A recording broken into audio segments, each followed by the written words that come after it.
At Garengera Farm in Naivasha, that is in Nakuru County, we meet James Kagwe, a farmer turning waste into wealth through innovation, organic farming. Using discarded materials, James breathes life back into the soil, producing natural, sustainable crops. His approach is a proof that with little ingenuity, what others see as a trash can become the foundation of thriving agriculture. Meet our host Bernard Kimali as he takes you through this amazing story.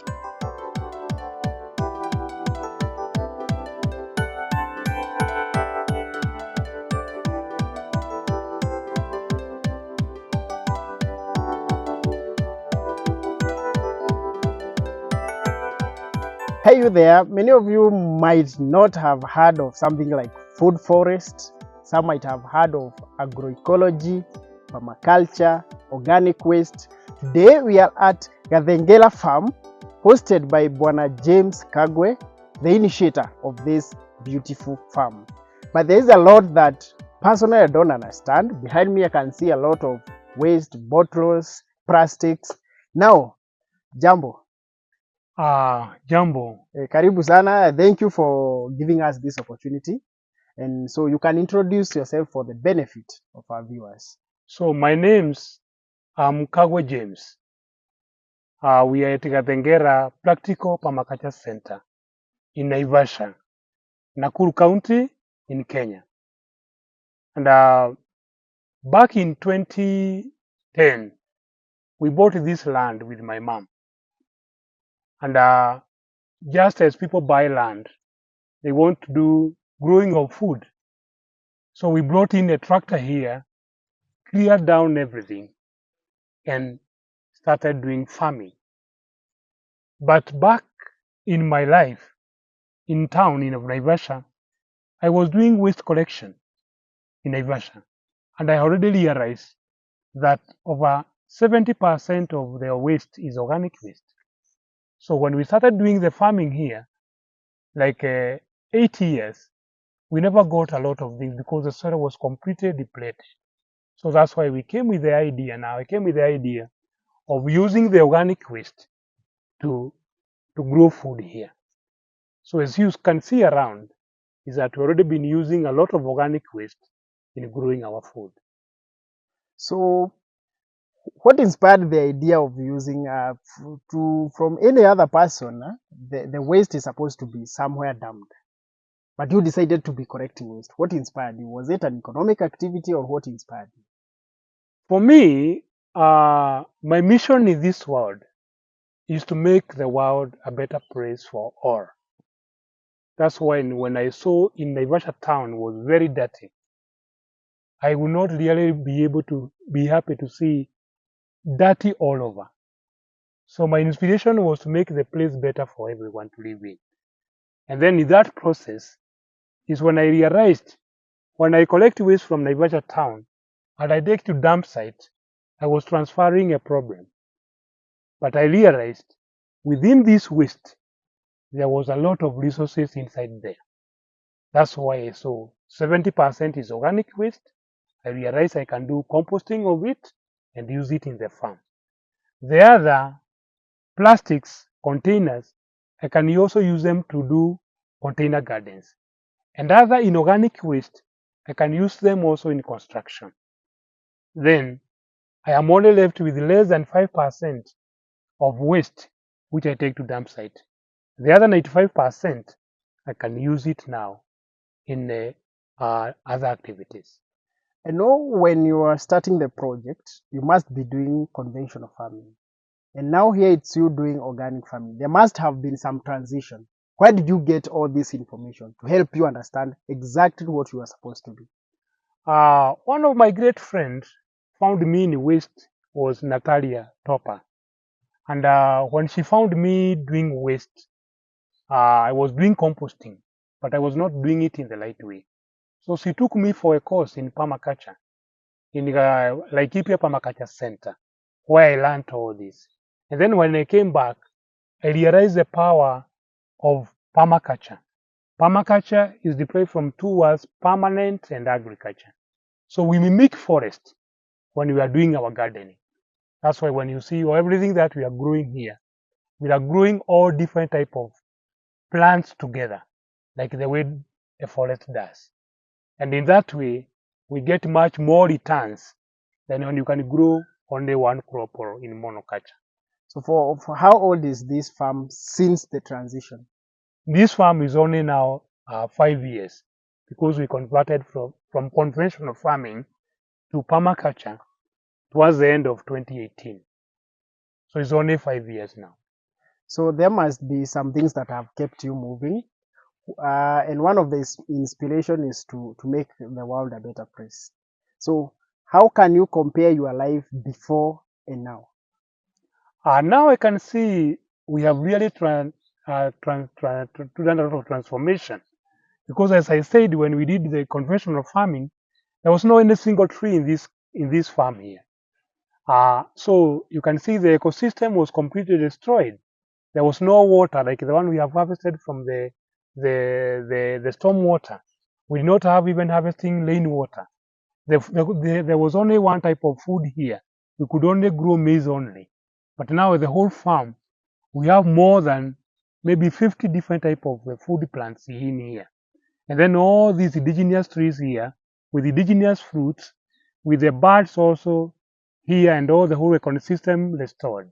I'm really so much inspired by all this. So it's the many more benefit of doing permaculture. So as a person, I've heard of people talking of organic farming or maybe permaculture as promoting health. You as an individual, how have you been able to benefit from this, and what features exist in the farm that benefit you as a person? So actually when we check on the soil health, because growing food, as I always say, is biology. And so when you check the microbiology of the soil, and the soil is highly healthy, also the food that you grow from there is also healthy food. We always say, grow healthy soil, then the healthy soil will grow healthy plants, and then you can feed the human being in a natural way. So the whole health of humanity belongs to building a healthy soil first. And that is the system that we are using in permaculture, growing the soil health first. I always believe there is a future of everything. How have you been able to cultivate? I believe there has always been some disconnection between generations because maybe the generation before us used to maintain the environment. And now here you are, and you have your young ones who are literally the Gen Zs and the generation Alpha. How have you been able to maintain that there will be a future for Badengela? Actually, what we are doing here, we have a lot of young people, also like teams visiting here. We have also been working with my son, who is also a Gen Z, and the whole system, the way we have set it here, all my children, they know what they are doing here with different things. One of them also have done food and beverage, and then we want to be having an organic restaurant in here. The other one is dealing with the seeds. She's very interested in seeds. So they are also going to be able to take care of our seeds which are here.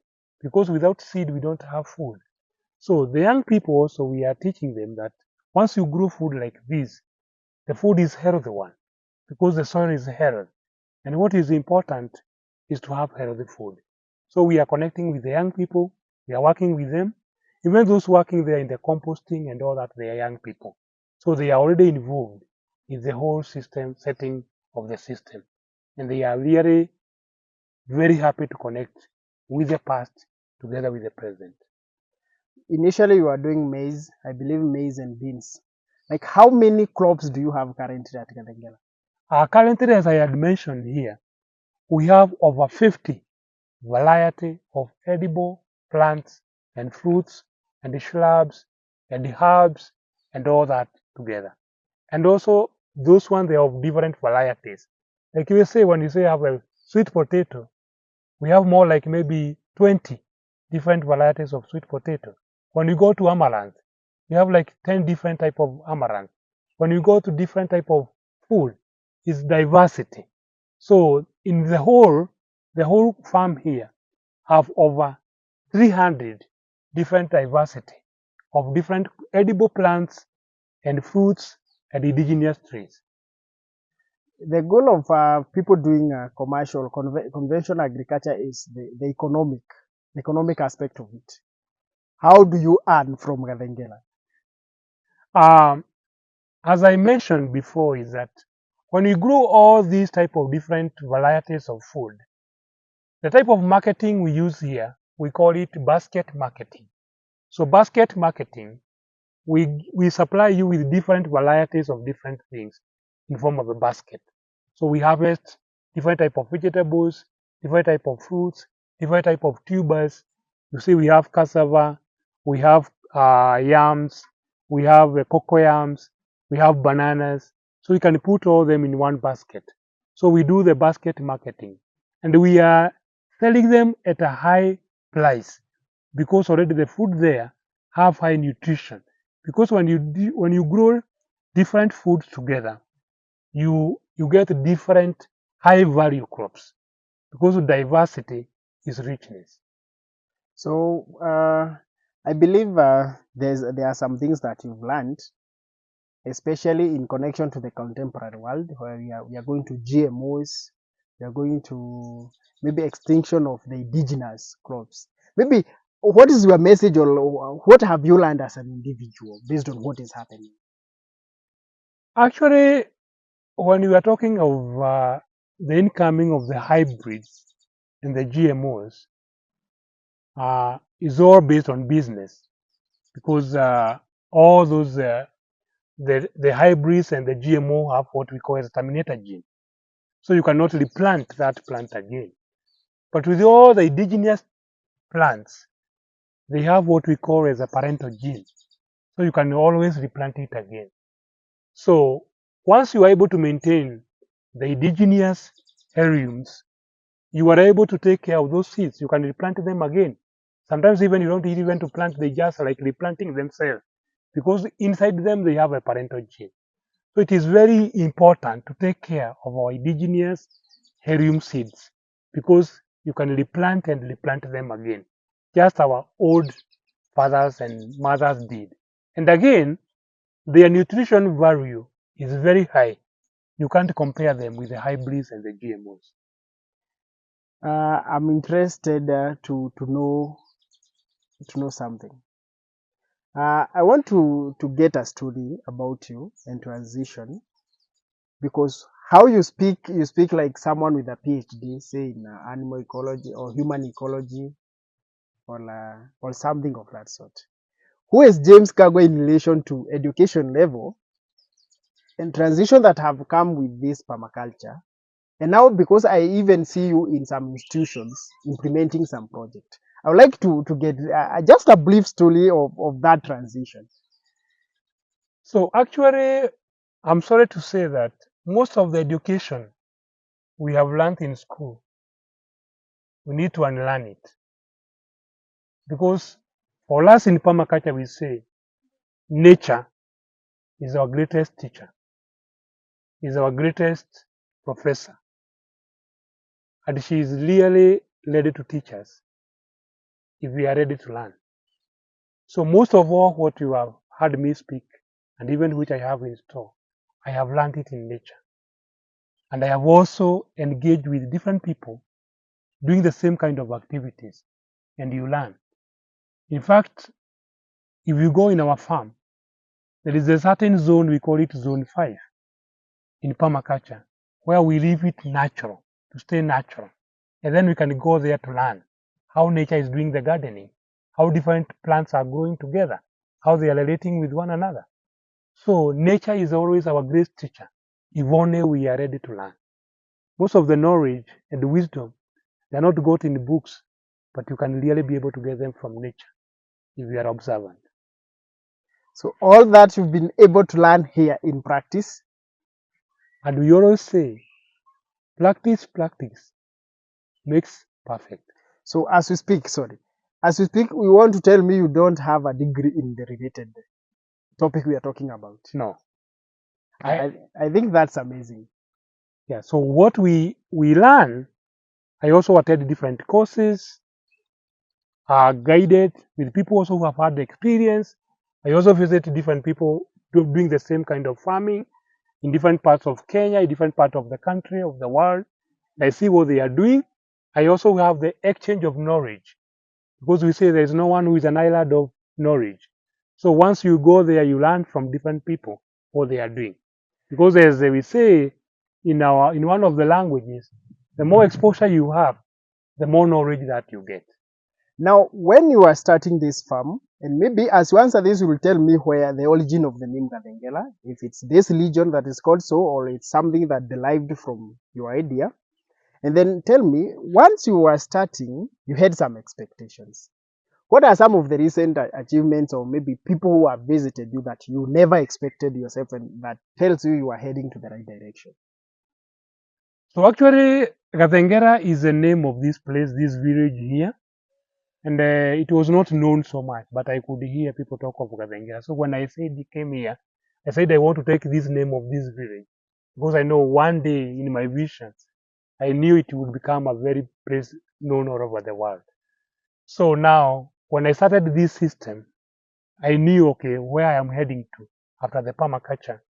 And then in the recent times, I have had so many people coming from different parts of the world to see what is happening here. Because for me, as I mentioned earlier, is I want to make the world a better place for all, including animals, people, and turning all waste into resources. And this center becoming a model for that, so that people can be able to learn. Because many things are kept, and many things have been written and kept somewhere. But for me, I'm an implementer, and I want actually to see that implemented and taking shape in the world. That's so great, and congratulations. So lastly, are people allowed to visit your farm freely? Do they have to book, or are the gates open for people to come and learn? This farm, as I said in the beginning, I have got a lot of knowledge which some people have helped me to acquire. And at the same time, I'm ready to share this knowledge with other people. My aspiration is that if you light somebody else's candle, you never make yours less bright. So I'm ready to share with others all those knowledge and skills which I have. I have them. So I'm just a phone call away. You can just book and you can be able to visit. Thank you so much. After this, you are going to take us live because you've given very inspiring story. We want to see it in practice. And also remember, through Faida Agri Venture, through our agri-tourism department, you can visit this farm, book through us, we organize it for you seamlessly. From whichever part of the world you are welcome to Gatengela Permaculture site. Maybe he forgot to mention we also have a camping site where maybe you want to stay for 2-3 days, you're most welcome. So what are you waiting? Join me as we go loud and tour this farm.